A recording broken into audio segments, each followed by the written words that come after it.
Come Soft Rains by Bradbury. In the living room, the voice clock sang, "Tick-tock, 7 o'clock, time to get up, 7 o'clock," as if it were afraid that nobody would. The morning house lay empty. The clock ticked on, repeating and repeating its sounds into the emptiness. 7-9, breakfast time, 7-9. In the kitchen, the breakfast stove gave a hissing sigh and ejected from its warm interior 8 pieces of perfectly browned toast, 8 eggs, sunny side up, 16 slices of bacon, 2 coffees, and 2 cool glasses of milk.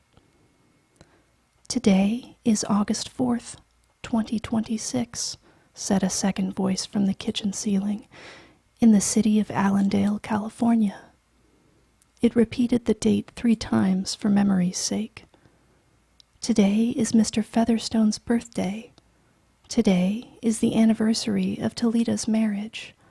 Insurance is payable, as are the water, gas, and light bills." Somewhere in the walls, relays clicked. Memory tapes glided under electric eyes. 8-1, tick-tock, 8-1 o'clock, off to school, off to work, run, 8-1. But no doors slammed. No carpets took the soft tread of rubber heels. It was raining outside. The weather box on the front door sang quietly, "Rain, rain, go away. Umbrellas, raincoats for today." And the rain tapped on the empty house, echoing.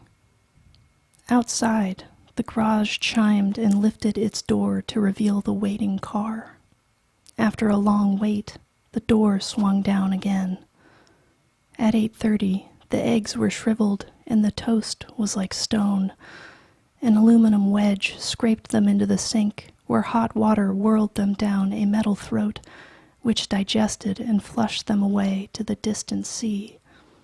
The dirty dishes were dropped into a hot washer and emerged twinkling dry. 9:15, sang the clock.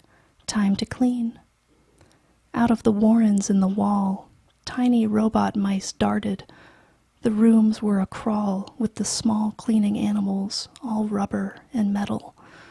They thudded against chairs, whirling their mustached runners, kneading the rug nap, sucking gently at hidden dust. Then, like mysterious invaders, they popped into their burrows. Their pink electric eyes faded. The house was clean. 10 o'clock. The sun came out from behind the rain. The house stood alone in a city of rubble and ashes. This was the one house left standing. At night, the ruined city gave off a radioactive glow which could be seen for miles. 10:15. The garden sprinklers whirled up in golden founts, filling the soft morning air with scatterings of brightness. The water pelted window panes, running down the charred west side where the house had been burned, evenly free of its white paint. The entire west face of the house was black, save for 5 places. Here, the silhouette in paint of a man mowing a lawn. Here, as in a photograph, a woman bent to pick flowers. Still farther over, their images burned on wood in one titanic instant, a small boy, hands flung into the air. Higher up, the image of a thrown ball, and opposite him, a girl, hands raised to catch a ball which never came down. The 5 spots of paint, the man, the woman, the children, the ball, remained. The rest was a thin charcoal layer. The gentle sprinkler rain filled the garden with falling light. Until this day, how well the house had kept its peace. How carefully it had inquired, "Who goes there? What's the password?" And, getting no answer from lonely foxes and whining cats, It had shut up its windows and drawn shades in an old maidenly preoccupation with self-protection which bordered on a mechanical paranoia. It quivered at each sound, the house did. If a sparrow brushed a window, the shade snapped up. The bird, startled, flew off. No, not even a bird must touch the house. 12 noon. A dog whined, shivering, on the front porch. The front door recognized the dog voice and opened. The dog, once huge and fleshy, but now gone to bone and covered with sores, moved in and through the house, tracking mud. Behind it whirred angry mice, angry at having to pick up mud, angry at inconvenience. For not a leaf fragment blew under the door but what the wall panels flipped open, and the copper scrap rats flashed swiftly out. The offending dust, hair, or paper, seized in miniature steel jaws, was raced back to the burrows. There, down tubes which fed into the cellar, it was dropped into the sighing vent of an incinerator which sat like evil Baal in a dark corner. The dog ran upstairs, hysterically yelping to each door, at last realizing, as the house realized, that only silence was here. It sniffed the air and scratched the kitchen door. Behind the door, the stove was making pancakes which filled the house with a rich baked odor and the scent of maple syrup. The dog frothed at the mouth, lying at the door, sniffing, its eyes turned to fire. It ran wildly in circles, biting at its tail, spun in a frenzy, and died. It lay in the parlor for an hour. 2 o'clock, sang a voice. Delicately sensing decay at last, the regiments of mice hummed out as softly as blown gray leaves in an electrical wind. 2:15. The dog was gone. In the cellar, the incinerator glowed suddenly, and a whirl of sparks leaped up the chimney. 2:35. Bridge tables sprouted from patio walls. Playing cards fluttered onto pads in a shower of pips.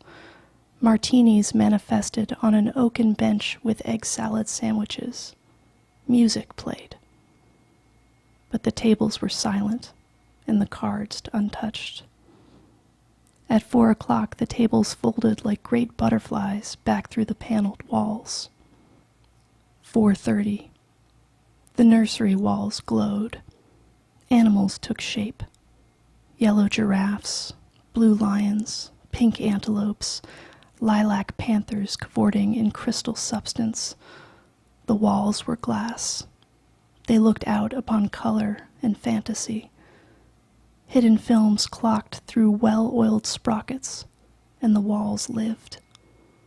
The nursery floor was woven to resemble a crisp, cereal meadow. Over this ran aluminum roaches and iron crickets, and in the hot, still air, butterflies of delicate red tissue wavered among the sharp aroma of animal spores. There was the sound like a great matted yellow hive of bees within dark bellows, the lazy bumble of a purring lion. And there was the patter of okapi feet and the murmur of a fresh jungle rain, like other hoofs, falling upon the summer-starched grass. Now, the walls dissolved into distances of parched grass, mile on mile, and warm, endless sky. The animals drew away into thorn breaks and water holes. It was the children's hour. 5 o'clock. The bath filled with clear, hot water. 6, 7, 8 o'clock. The dinner dishes manipulated like magic tricks, and in the study, a click. In the metal stand opposite the hearth, where a fire now blazed up warmly, a cigar popped out, half an inch of soft gray ash on it, smoking, waiting. 5 o'clock. The bath filled with hot, clear water. 6, 7, 8 o'clock. The dinner dishes manipulated like magic tricks, and in the study, a click. In the metal stand opposite the hearth where a fire now blazed up warmly, a cigar popped out, half an inch of soft gray ash on it, smoking, waiting. 9 o'clock. The beds warmed their hidden circuits, for nights were cool here. 9:05. A voice spoke from the study ceiling. "Mrs. McClellan, which poem would you like this evening?" The house was silent. The voice said at last, "Since you express no preference, I shall select a poem at random." Quiet music rose to back the voice. "Sarah Teasdale, as I recall, your favorite." There will come soft rains and the smell of the ground, and swallows circling with their shimmering sound, and frogs in the pools singing at night, and wild plum trees in tremulous white. Robins will wear their feathery fire, whistling their whims on a low fence wire, and not one will know of the war. Not one will care at last when it is done. No one would mind, neither bird nor tree, if mankind perished utterly. And spring herself, when she woke at dawn, would scarcely know that we were gone. The fire burned on the stone hearth, and the cigar fell away into a mound of quiet ash on its tray. The empty chairs faced each other between the silent walls, and the music played. At 10 o'clock, the house began to die. The wind blew. A falling tree bough crashed through the kitchen window. Cleaning solvent, bottled, shattered above the stove. The room was ablaze in an instant. "Fire!" screamed a voice. The house lights flashed. Water pumps shot water from the ceilings, but the solvent spread on the linoleum, licking, eating under the kitchen door, while the voices took it up in chorus. "Fire! Fire! Fire!" The house tried to save itself. Doors sprang tightly shut, but the windows were broken by the heat, and the wind blew and sucked upon the fire. The house gave ground as the fire, in 10 billion angry sparks, moved with flaming ease from room to room and then up the stairs. While scurrying water rats squeaked from the walls, pistoled their water and ran for more, and the wall sprays let down showers of mechanical rain. But too late. Somewhere, sighing, a pump shrugged to a stop. The quenching rain ceased. The reserve water supply, which had filled baths and washed dishes for many quiet days, was gone. The fire crackled up the stairs. It fed upon Picassos and Matisses in the upper halls, like delicacies, baking off the oily flesh, tenderly crisping the canvases into black shavings. Now, the fire lay in beds, stood in windows, changed the colors of drapes. And then, reinforcements. From attic trapdoors, blind robot faces peered down with faucet mouths, gushing green chemical. The fire backed off, as even an elephant must at the sight of a dead snake. Now, there were 20 snakes whipping over the floor, killing the fire with a clear, cold venom of green froth. But the fire was clever. It had sent flames outside the house, up through the attic to the pumps there. An explosion. The attic brain which directed the pumps was shattered into bronze shrapnel on the beams. The fire rushed back into every closet and felt of the clothes hung there. The house shuddered, oak bone on bone, its bared skeleton cringing from the heat, its wire, its nerves revealed as if a surgeon had torn the skin off to let red veins and capillaries quiver in the scalded air. "Help! Help! Fire! Run! Run!" Heat-snapped mirrors like the first brittle winter ice, and the voices wailed. "Fire! Fire! Run! Run!" Like a tragic nursery rhyme, a dozen voices, high, low, like children dying in a forest, alone, alone. And the voices faded as the wires popped their sheathings like hot chestnuts. 1, 2, 3, 4, 5 voices died. In the nursery, the jungle burned. Blue lions roared. Purple giraffes bounded off. The panthers ran in circles, changing color, and 10 million animals, running before the fire, vanished off toward a distant steaming river. 10 more voices died.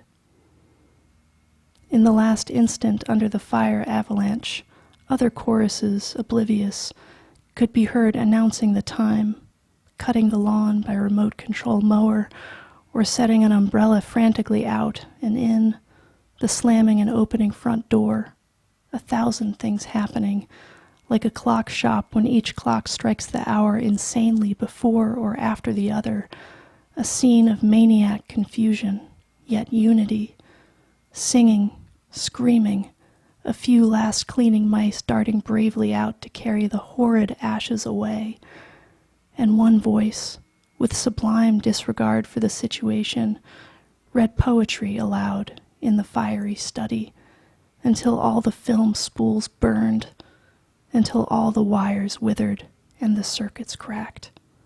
The fire burst the house and let it slam flat down, puffing out skirts of spark and smoke. In the kitchen, an instant before the rain of fire and timber, the stove could be seen making breakfasts at a psychopathic rate. 10 dozen eggs, 6 loaves of toast, 20 dozen bacon strips, which, eaten by fire, started the stove working again, hysterically hissing. The crash. The attic smashing into kitchen and parlor, the parlor into cellar, cellar into sub-cellar, deep freeze, armchair, film tapes, circuits, beds, and all like skeletons thrown in a cluttered mound deep under. Smoke and silence, a great quantity of smoke. Dawn showed faintly in the east. Among the ruins, one wall stood alone. Within the wall, a last voice said, over and over, again and again, even as the sun rose to shine upon the heaped rubble and steam. Today is August 5th, 2026. Today is August 5th, 2026. Today is